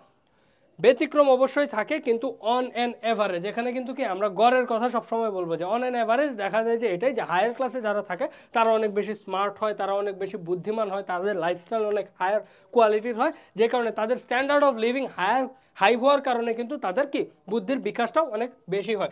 এরপরে পিতামাতার পেশার ক্ষেত্রে বলি, যদি যে একজন, এটার ক্ষেত্রে একটা সহজ উদাহরণ হচ্ছে যে একজন সরকারি চাকরিজীবী সন্তানের কথা যদি আমরা চিন্তা করি, যার বাবা মার কি প্রতিনিয়ত ট্রান্সফার হয়, তাহলে সে এক এক সময় এক এক পরিবেশে বেড়ে ওঠার সুযোগ পায়, তার কিন্তু এক এক পরিবেশের সাথে খাপ খাইয়ে নেওয়ার যে এবিলিটি সেটা কিন্তু অনেক বেশি বৃদ্ধি পায়। বরং তার চাইতে যে হচ্ছে কি শুধুমাত্র একটা এলাকায় বড় হয়েছে, একজন মফস্বলে বড় হওয়া একজনকে আমরা দেখি যে হঠাৎ করে সে যখন ঢাকায় আসে তখন ঢাকার পরিবেশের সাথে খাপ খাইয়ে নিতে পারে না।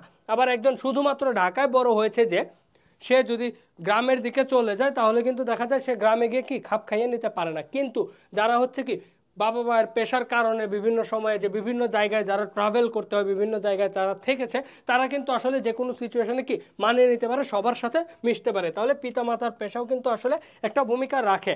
আর এখানে কিন্তু আমরা সাধারণত কি ছোট শিশু থেকে বড় হওয়ার ক্ষেত্রে যে বুদ্ধিবৃত্তিক বিকাশ সেটার কথা বলছি। তাহলে সেই ক্ষেত্রে কি এই জিনিসটা একটা জিনিস কিন্তু খুব বড় একটা ফ্যাক্টর। এরপরে লিঙ্গ পার্থক্য, জেন্ডারের ক্ষেত্রে যদি চিন্তা করি যে মেয়েদের ক্ষেত্রে কি শব্দের অর্থ দ্রুত শব্দ ব্যবহারের ক্ষমতা রয়েছে, আর ছেলেদের ক্ষেত্রে কি ভাষাগত, ছেলেদের চেয়ে মেয়েদের কি ভাষাগত ক্ষমতা বেশি।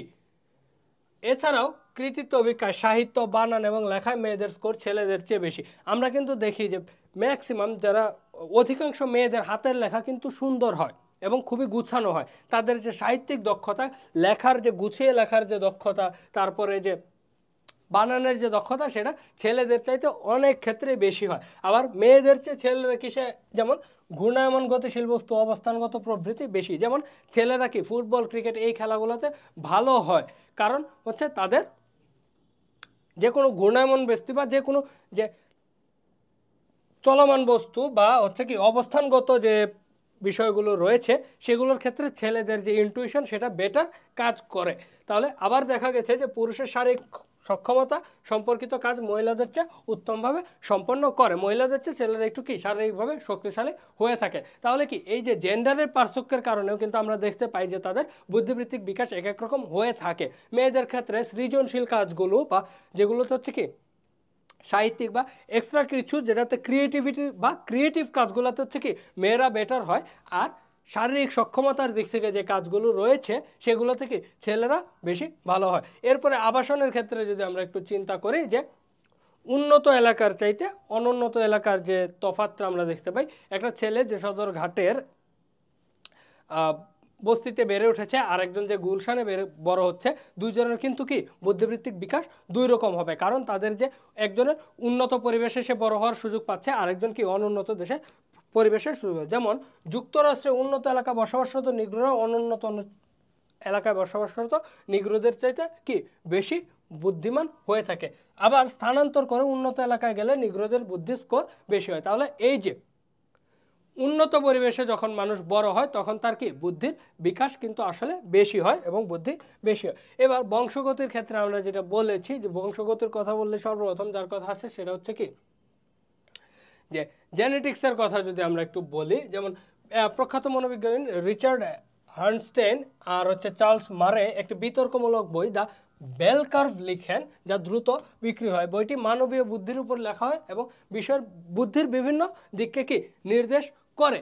আর এখানে যে বিতর্কিত বিষয়টি নিয়ে বলা হয়েছিল সেটা হচ্ছে কি বংশকেন্দ্রিক প্রকল্প, জেনেটিক হাইপোথিসিস, যেখানে বলা হয় বুদ্ধির ক্ষেত্রে দলীয় পার্থক্যের কারণ হলো কম করে হলো বংশগত উপাদান। দ্য বেল কার্ভ বইটিতে হার্নস্টাইন এবং মরে বংশকেন্দ্রিক প্রকল্পের জোর দাবি করেন। এই দাবির পিছনে মনোবিজ্ঞানী দারুণ বিভিন্ন মনোবিজ্ঞানী কিন্তু আসলে প্রতিবাদ করেছিলেন, কিন্তু তারা আসলে বলেছেন যে বংশগতির একটা বিষয় মানুষের দলীয় পার্থক্যের ক্ষেত্রে কি দলীয় বুদ্ধির পার্থক্যের ক্ষেত্রে অবদান রাখে।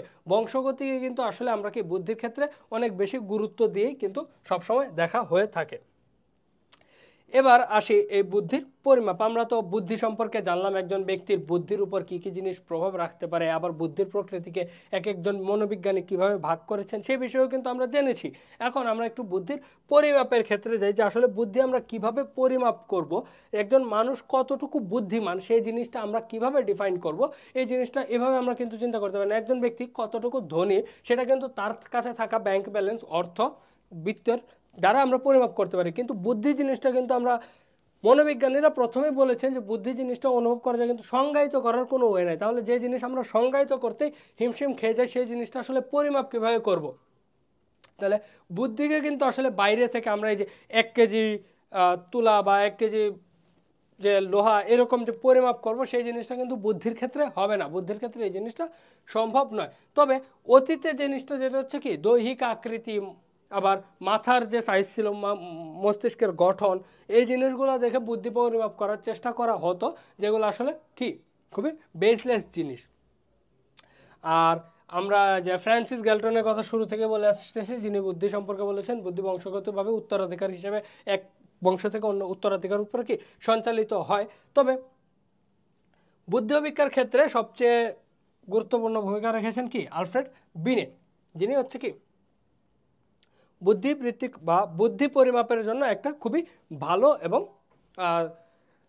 গ্রহণযোগ্য একটা এক্সপেরিমেন্টের কথা বলেছেন, পরীক্ষা পদ্ধতির কথা বলেছেন, যেটা বিনে-সিমো পদ্ধতি সম্পর্কে প্রচলিত।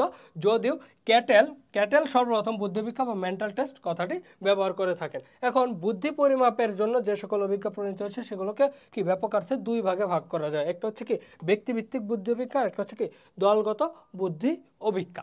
তাহলে এই যে ইন্টেলিজেন্স টেস্টগুলো সেগুলো সম্পর্কে যদি আমরা একটু দেখি, যে ব্যক্তিভিত্তিক বুদ্ধি অভিজ্ঞার মধ্যে সবচেয়ে ব্যবহৃত হচ্ছে কি স্ট্যানফোর্ড বিনে বুদ্ধি অভিজ্ঞা এবং ওয়েক্সলার বুদ্ধি অভিজ্ঞা।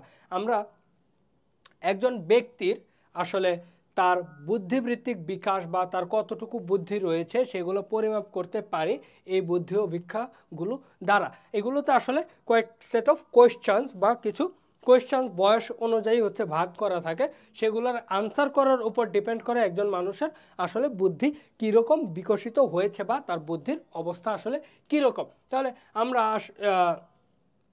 এই জিনিসগুলো একটু দেখে ফেলি যে আসলে বিভিন্ন ব্যক্তির উপর বা বিভিন্ন অভিজ্ঞার্থীর উপর এক্সপেরিমেন্টটা চালানো হয়, তারা হচ্ছে দেখা যায় যে তাদের প্রতিক্রিয়াগুলো আসলে রেকর্ড করা হয়, এরপর সেখান থেকে পরিমাপ করা হয় যে আসলে তাদের বুদ্ধি কিভাবে বিকাশ হয়েছে। এখন যে ব্যক্তি বুদ্ধির অভিজ্ঞাগুলো অর্থাৎ যে মেন্টাল টেস্টগুলোর মাধ্যমে একজন মাত্র ব্যক্তির বুদ্ধি পরিমাপ করা যায় তাদেরকে বলা হচ্ছে কি ব্যক্তিভিত্তিক বুদ্ধি অভিজ্ঞা। তাহলে এখন আমরা সেটা সম্পর্কে যদি একটু দেখি, যে বিনে-সিমো বুদ্ধি অভিজ্ঞা যেটা আমরা বলেছিলাম যেটা খুবই গ্রহণযোগ্য একটা, যেমন আলফ্রেড বিন এবং তার সহযোগী থিওডর সিমো 1905 সালে প্রথম সত্যিকার অর্থে ব্যবহার উপযোগী একটি বুদ্ধি অভিজ্ঞা তৈরি করেন। এই অভিজ্ঞাটি বিনে-সিমো স্কেল নামে পরিচিত। এখন এক্ষেত্রে তারা করেন কি, তারা 30টা প্রশ্ন নির্বাচন করেন যেগুলো সহজ থেকে কঠিন এভাবে ক্রমান্বয়ে সাজানো। এই যে তাদের 30টা কোয়েশ্চেনের মধ্যে একজন কতগুলো কোয়েশ্চেনের উত্তর দিতে পারে সেটার উপর নির্ভর করে তার বয়স বা মানসিক বুদ্ধি কতটুকু হবে সেই জিনিসটা।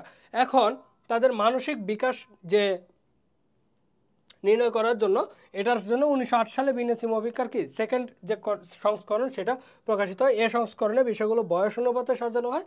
এখানে সকল বিষয়কে 3 থেকে 13 বছর পর্যন্ত স্তরে ভাগ করা হয়। তাহলে প্রথমে যে 30টা প্রশ্ন ছিল সেগুলো ছিল বয়সের বাইরে, কিন্তু পরবর্তীতে তারা দ্বিতীয় যে সংস্করণটা বের করেন সেখানে তারা বয়সের অনুপাতে ভাগ করে দেন এবং সেটার দ্বারা কি পরিমাপ করেন যে আসলে একজনের ব্যক্তিভিত্তিক বুদ্ধি কিরূপ হতে পারে।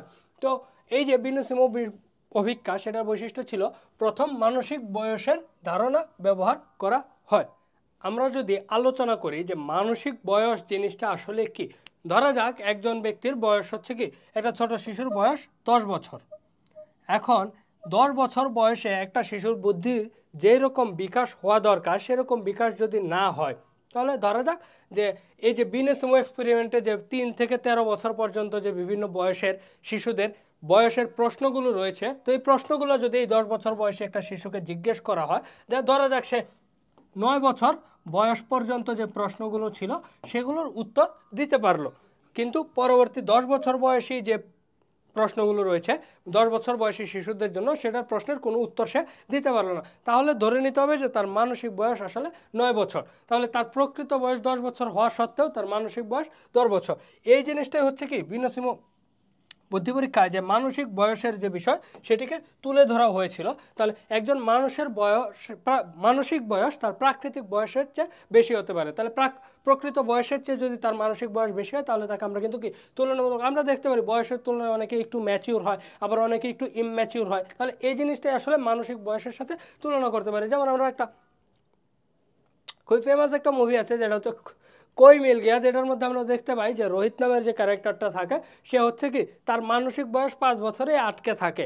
সে শারীরিকভাবে তো সে বড় হয়ে যায় কিন্তু সে বয়স অনুযায়ী তার বুদ্ধির ওই রকম বিকাশ হয় না, মানসিকভাবে সে একটু কি পিছিয়ে থাকে। তাহলে তার মানসিক বয়স আটকে থাকে কি 5 বছর বা 6 বছরের একটা শিশুতে, যেখানে তার শারীরিক বয়স কি 18, 19 বা 20 বছর পর্যন্ত হয়ে যায়। তাহলে এই জিনিসটাই হচ্ছে কি মানসিক বয়স বা মেন্টাল বা ক্রোনোলজিক্যাল এজ। তো এই যে বিনে-সিমো এক্সপেরিমেন্টের সেটার যে আরেকটা ভার্সন সেটা আসে 1911 সালে, যেটা হচ্ছে কি অধ্যাপক বিনের মৃত্যুর পূর্বে।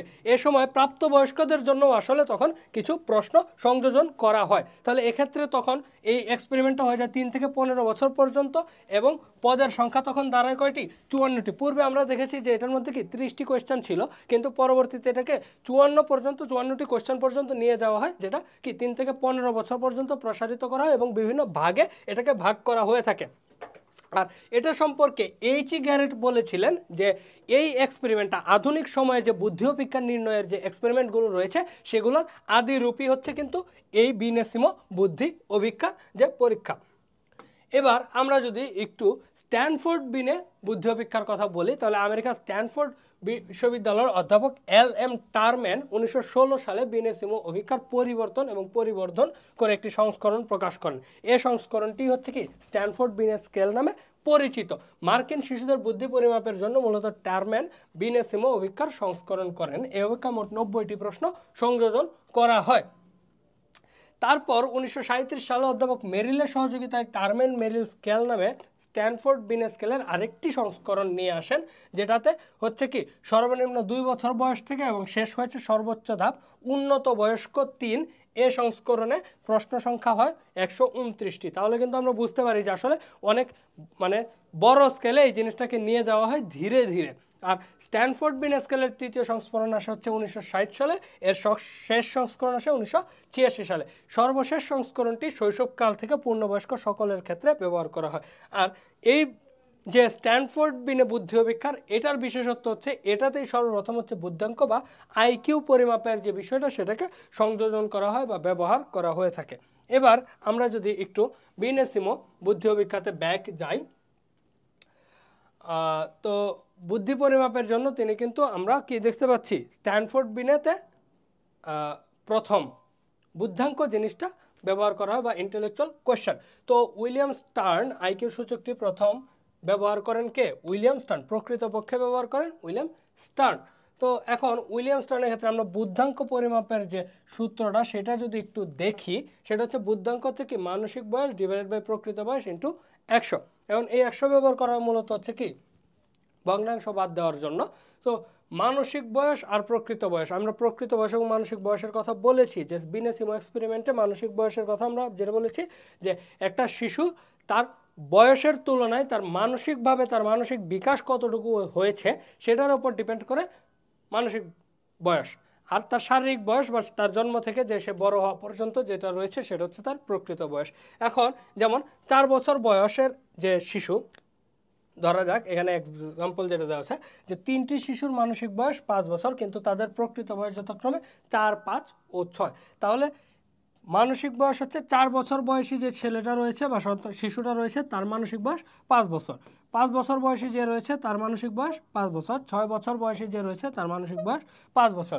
তাহলে মানসিক বয়স কিন্তু তিনজনেরই এক, কিন্তু প্রকৃত বয়স তাদের কি আলাদা আলাদা। এক্ষেত্রে কিন্তু আমরা দেখতে পাই যে তাদের আসলে মানসিক বয়স কে কতটুকু বুদ্ধিমান বা তার আইকিউ কত সেটা যদি আমরা একটু পরিমাপ করি, যে 4 বছর বয়সের শিশুর বুদ্ধাঙ্ক যদি আমরা একটু পরিমাপ করি, তার বুদ্ধাঙ্ক হচ্ছে কি 125, আর 5 বছর শিশুর বুদ্ধাংশ হচ্ছে 100, আর 6 বছর বয়সেরটা হচ্ছে কি 83। তাহলে আমরা বলতে পারি যার বুদ্ধাঙ্ক 125 সে হচ্ছে অধিক বুদ্ধি সম্পন্ন, আর যার বুদ্ধাঙ্ক হচ্ছে 100 তার ক্ষেত্রে আমরা বলতে পারি স্বাভাবিক বুদ্ধি সম্পন্ন, আর যার বুদ্ধাঙ্ক হচ্ছে 83 তার ক্ষেত্রে সেটা বলা যায় যে সে স্বল্প বুদ্ধি সম্পন্ন। সাধারণত মানুষের আইকিউ যেটা পরিমাপ করা হয় সেটা খুব সম্ভবত 89 বা 91 থেকে 109 পর্যন্ত হচ্ছে স্বাভাবিক বুদ্ধি ধরা হয়। এর চেয়ে কম বেশি হলে সেটা ভিন্ন ভিন্ন বিষয় রয়েছে, অধিক এবং স্বল্প বুদ্ধি সম্পন্ন রয়েছে। তো এবার আমরা বিনেসিমো বুদ্ধি ও বিজ্ঞায় স্ট্যানফোর্ড বিনে স্কেলে প্রয়োগের যদি আমরা একটু নিয়মটা দেখি, সেক্ষেত্রে এখানে মানসিক বয়স হিসাবের একটা কিছু জিনিস রয়েছে যে একজন ব্যক্তি সে তার বয়স অনুযায়ী যে প্রশ্নগুলো উত্তর দিবে সেটার ক্ষেত্রে তার উত্তর দেওয়ার এবিলিটির উপর ডিপেন্ড করে তার বয়সের সাথে তার মানসিক বয়সে কত মাস যুক্ত হবে বা কত বছর যুক্ত হবে। যেমন আমরা বলছি যে 4 বছর বয়সী শিশু যদি 5 বছরের সবগুলো কোয়েশ্চেন আনসার দিতে পারে তাহলে তার মানসিক বয়স 5 বছর, 6 বছর বয়স সে সবগুলো আনসার যদি দিতে পারে তাহলে তার মানসিক বয়স হচ্ছে 6 বছর। এই জিনিসটা হচ্ছে কিছু পদ্ধতি ফলো করে তারা, যেমন 2 বছর থেকে 4.5 বছর বয়স পর্যন্ত প্রতিটি নির্ভুল উত্তরের জন্য অভিক্ষার্থী পাবে হচ্ছে অতিরিক্ত মানসিক বয়স 1 মাস করে। অর্থাৎ একজনের বয়সের তুলনায় সে ধরা যাক 3 বছর তার বয়স, কিন্তু সে 4 বছর বয়সের যে প্রশ্নগুলো রয়েছে সেগুলোর উত্তর দিতে পারছে, তাহলে এখানে প্রতিটা প্রশ্নের জন্য সে পাবে হচ্ছে কি অতিরিক্ত 1 মাস বয়স। আবার 5 বছর থেকে সাধারণ বয়স্ক স্তরের ক্ষেত্রে প্রশ্নের প্রতিটি নির্ভুল উত্তরের জন্য পাবে 2 মাস করে। আর উন্নত বয়স্ক 1-এর ক্ষেত্রে সে প্রতিটি নির্ভুল সমাধানের জন্য পাবে 4 মাস করে। উন্নত বয়স্ক 2-এর স্তরের প্রতিটি নির্ভুল উত্তরের জন্য 5 মাস এবং উন্নত বয়স্ক 3 স্তরের প্রতিটি নির্ভুল উত্তরের জন্য 6 মাস করে। এখন এই জিনিসটা খুবই জটিল মনে হতে পারে, কিন্তু আমরা যদি একটা এক্সাম্পলের মাধ্যমে দেখি তাহলে এই জিনিসটা খুবই ইজি হয়ে যাবে। যেমন একজন অভিজ্ঞার্থীর প্রকৃত বয়স হচ্ছে 4 বছর 11 মাস। সে 4 বছর বয়সে সবগুলো প্রশ্নের উত্তর দিতে পারলো, তার মানে তার মানসিক বয়স 4 বছর, এটুকু আমরা ধরে নিতে পারলাম। তারপর 4.5 বছরের 5টি, তাহলে আমরা এই যে আগের পৃষ্ঠায় দেখেছিলাম 2 থেকে 4.5 বছরের প্রতিটি নির্ভুল উত্তরের জন্য অভিজ্ঞতা পাবে অতিরিক্ত মানসিক বয়স 1 মাস করে। তাহলে এই যে সে 5টি উত্তর দিতে পারলো, 5টার জন্য 1 মাস করে সে 5 মাস কিন্তু পাবে। এরপর 5 বছরের 4টি, তাহলে 5 বছরের ক্ষেত্রে আমরা দেখেছিলাম যে 5 বছর থেকে সাধারণ বয়স্ক স্তরের অর্থাৎ 5 থেকে 15 বছর বয়স পর্যন্ত প্রতিটি নির্ভুল উত্তরের জন্য সে পাবে 2 মাস করে। তাহলে এইখানে সে পাচ্ছে হচ্ছে কি 4টা যেহেতু দিচ্ছে 4 দুগুণে 8 মাস। এবং 6 বছর বয়সের 2টি, 6 বছরের ক্ষেত্রেও সে পাবে হচ্ছে কি, কারণ আমরা দেখেছি 5 থেকে কত, 5 থেকে 15 পর্যন্ত, 15 পর্যন্ত, তাহলে সে 6 বছর বয়সের যদি 2টি দিতে পারে সেটার জন্য সে কি 2 মাস করে পাবে, অর্থাৎ এখানে পাচ্ছে সে 4 মাস। 7 বছরের একটার জন্য সে পাবে কি 2 মাস। তাহলে এই যে সে অতিরিক্ত উত্তর দিতে পারলো 4.5 বছরের 5টা, 5 বছরের 4টা, 6 বছরের 2টা, 7 বছরের একটা প্রশ্ন, এগুলোর জন্য সে অতিরিক্ত যে মাসগুলো তার বয়সে পাবে সেটাই কি তার মানসিক বয়সটাকে যোগ করে দেবে। যেমন যে 5 বছর 4.5 বছরের 5টার জন্য সে 5 একে 5, আর 5 বছরের 4টার জন্য 4 দ্বিগুণে 8, যেহেতু সে 2 মাস করে পাবে। 6 বছরের 2টির জন্য 2 মাস করে, 2 দ্বিগুণে 4, এবং 7 বছরের একটার জন্য 2 মাস, সে পেল 2 একে 2। তাহলে এই সবগুলো যোগ করলে সে পাচ্ছে হচ্ছে 19 মাস। 19 মাস হচ্ছে কি 1 বছর 6 মাস। তাহলে তার পূর্বের বয়স ছিল হচ্ছে কি 4 বছর মানসিক বয়স, 4 বছরের পরে সে আরও 19 মাস পর্যন্ত দিতে পারলো, অর্থাৎ আরও 1 বছর কত মাস, 1 বছর 7 মাস, 1 বছর 7 মাস। তাহলে তার মানসিক বয়স গিয়ে দাঁড়াচ্ছে হচ্ছে কি 5 বছর 7 মাস। তাহলে 4 বছর 11 মাস বয়সের একটা শিশুর মানসিক বয়স 5 বছর 7 মাস। তাহলে তার আইকিউটার হিসাব যদি আমরা করে ফেলি তাহলে এইটা ডিভাইডেড বাই কি 4 বছর, পুরোটারে যদি আমরা মাসে কনভার্ট করে নিই তাহলে হচ্ছে 5 বছর 7 মাস দাঁড়ায় হচ্ছে কি 67 মাস, আর 4 বছর 11 মাস যে তার বয়স, 4 বছর 11 মাস যে তার বয়স, সেটা এসে দাঁড়ায় হচ্ছে কি 59 মাস। তাহলে তার আইকিউ হচ্ছে 113.56। তার বুদ্ধাঙ্ক যখন 113.56, তাহলে বুঝতে হবে যে তার কি স্বাভাবিক বুদ্ধির চেয়ে সে অল্প একটু বেশিতেই কিন্তু আছে, তার মানসিক বয়স কি একটু বেশি। আবার ধরা যাক একজন অভিজ্ঞার্থীর বয়স হচ্ছে কি 13 বছর 3 মাস, সে 13 বছর বয়স পর্যন্ত সব প্রশ্নের উত্তর নির্ভুলভাবে পারলো। এবার 14 বছর বয়সের 6টি, আমরা দেখেছিলাম যে 3 থেকে 15-এর জন্য সে পাবে 2 মাস করে, তাহলে 14 বছরের 6টি, 6 দ্বিগুণে হচ্ছে কি 12 মাস। এরপর সাধারণ বয়স্ক স্তর যেটা হচ্ছে কি 15 বছরের উপরে থাকবে, 15 বছর এর উপরে, এই যে একটু আমরা আবার এই পৃষ্ঠাটায় যদি একটু দেখাই যে সাধারণ বয়স্ক স্তরের প্রশ্নের প্রতিটি নির্ভুল উত্তরের জন্য অভিজ্ঞতা পাবে কি 2 মাস করে। তাহলে সে এখানে হচ্ছে কি সাধারণ বয়স্ক স্তরের 4টির উত্তর দিতে পারলো, সে 2 মাস করে পেল, 4 দ্বিগুণে 8 মাস। এবার উন্নত বয়স্ক 1 স্তরের 2টি, আর উন্নত বয়স্ক 1 স্তরের জন্য আমরা পেয়েছিলাম সে কয় মাস পাবে, 4 মাস। তাহলে 2, তাহলে এটাকে 4 দিয়ে গুণ করতে হবে, 4 দ্বিগুণে 8। এরপর উন্নত বয়স্ক 2 স্তরের একটি, উন্নত বয়স্ক 2 স্তরের জন্য আমরা দেখেছিলাম একটি নির্ভুলভাবে অতিরিক্ত নির্ভুলভাবে উত্তরের জন্য সে পাবে হচ্ছে 5 মাস। তাহলে এই যে 5 × 1, আর উন্নত বয়স্ক 3 স্তরের একটি প্রশ্নের উত্তর দিতে পারলো, আর উন্নত বয়স্ক 3 স্তরের ক্ষেত্রে আমরা দেখেছি একটি প্রশ্নের জন্য সে পাবে 6 মাস করে মানসিক বয়স, তাহলে 6 কে 6। তাহলে তার মানসিক বয়স হচ্ছে কি 39 মাস। তার বয়স হচ্ছে কত 13 বছর 3 মাস। তাহলে 13 বছরের সাথে যদি আমরা একটু 39 মাস যোগ করে দেই তাহলে আমরা তার মানসিক বয়স পেয়ে যাব 16 বছর 3 মাস। তাহলে সে কি বয়সের তুলনায় অনেক বেশি বুদ্ধির বিকাশ ঘটেছে। তার বুদ্ধাঙ্ক যদি আমরা নির্ণয় করি 16 বছর 3 মাস ডিভাইডেড বাই কি তার বয়স যেটা 13 বছর 3 মাস। তাহলে 13 বছর 3 মাস এটাকে যদি আমরা একটু মাসে কনভার্ট করে নিই তাহলে 195 মাস ডিভাইড বাই 159 মাস। তার বুদ্ধি হচ্ছে কি 122.64। তার মানে সে কি স্বাভাবিকের চেয়ে বেশি বুদ্ধিমান। তার বুদ্ধাঙ্ক বা আইকিউ হচ্ছে কি স্বাভাবিকের চেয়ে বেশি। আর যদি একজন মানুষের বুদ্ধি বা 10 বছর বয়স্ক একটা ছেলে বা মেয়ের বুদ্ধাঙ্ক যদি 100 হয় এবং 5 বছর অন্য একজন ছেলে মেয়ের বুদ্ধাঙ্ক যদি 100 হয় তাহলে দুজনেই কি সমান বুদ্ধিসম্পন্ন কিন্তু ধরে নিতে হবে। এটা হচ্ছে কি স্ট্যানফোর্ড বিনে বুদ্ধি অভিক্ষার একটা কথা। তাহলে দুজনের বুদ্ধাঙ্ক একই হলে তাদেরকে সমান বুদ্ধিসম্পন্ন ধরে নিতে হবে তাদের কি বয়সের ক্যাটাগরি অনুযায়ী। অর্থাৎ আমার বয়স অনুযায়ী আমি যদি 100 বুদ্ধাঙ্ক হয় আমার তাহলে আমি স্বাভাবিক বুদ্ধিসম্পন্ন। আবার একটা ছোট শিশু তারও যদি বয়স অনুযায়ী হচ্ছে 100 হয় তাহলে তার সেও কি স্বাভাবিক বুদ্ধিসম্পন্ন একজন শিশু হিসেবে বিবেচনা করা হবে। তাহলে এই হচ্ছে আমাদের বুদ্ধি পরিমাপের বা বুদ্ধি অভিজ্ঞা যেটা আর কি বুদ্ধাঙ্ক নির্ণয়ের যে বিষয়। তাহলে আজকে আমরা হচ্ছে কী কী জিনিস জানলাম? আমরা জানলাম বুদ্ধির প্রকৃতি, বুদ্ধির প্রকারভেদ, বুদ্ধির উপর আসলে দলগত এবং ব্যক্তিগত এবং দলগত বুদ্ধির যে পার্থক্য, আর আমরা বিনেসিমো স্ট্যানফোর্ড সিমো বুদ্ধিভিত্তিক অভিজ্ঞা এবং বুদ্ধাঙ্ক নির্ণয় বিষয় সম্পর্কে জানতে পারলাম। আজকে এ পর্যন্তই, দেখা হবে পরবর্তী ক্লাসে। সবাই ভালো থাকবেন, সুস্থ থাকবেন, আল্লাহ হাফিজ।